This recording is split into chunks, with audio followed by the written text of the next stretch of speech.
bring in Congressman Adam Schiff now, who's with the Intelligence Committee, and John Negroponte. He's a former Director of National Intelligence. Welcome to you both, gentlemen. Thank you.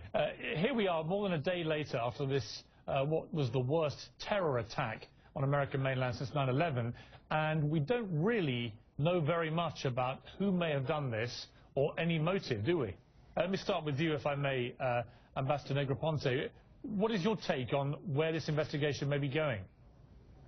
Well, I really do think we have to be patient and wait and see. It's too early to say. It certainly doesn't. There aren't any markings or indications as of yet of any foreign involvement, although that's obviously something that everybody must be looking out for. But so far, we haven't seen any such indication.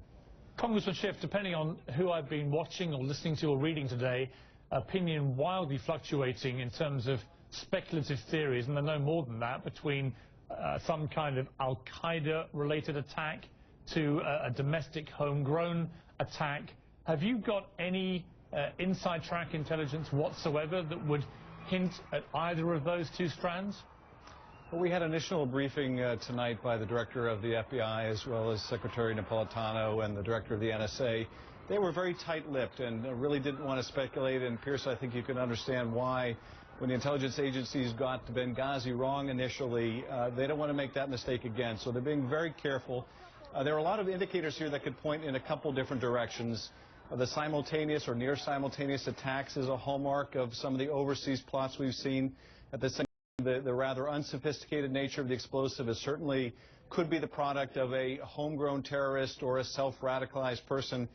So it is very early to tell, but I will say this, Piers, I'm optimistic that this won't be the kind of investigation that will linger for years like Atlanta.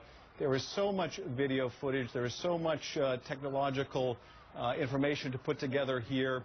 Someone has seen something, someone has captured something on film, and I'm hopeful that this won't be the kind of long, protracted investigation that we have sometimes seen in the past.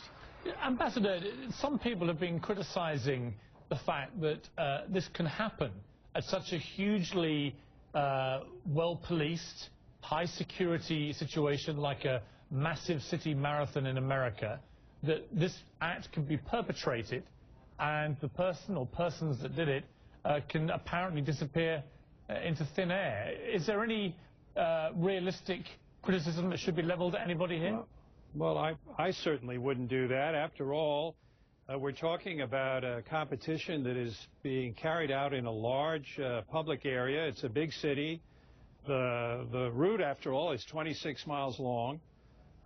We all know that it's only when it comes to access to confined spaces that we can really control these kinds of situations.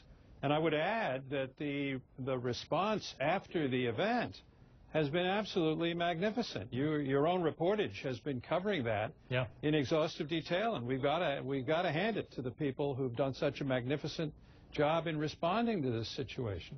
Yeah, I completely concur with that. Congressman Schiff, in terms of where the FBI are with the investigation, they have even gone to the lengths of stopping people at the airport and asking them for video or pictures.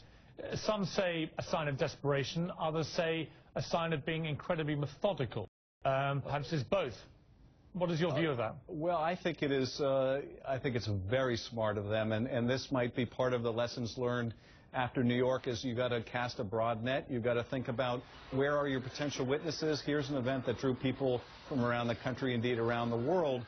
And before those people scatter to the four winds, you want to talk with them. You want to find out have they seen something. You want to find out do they have footage that they can share.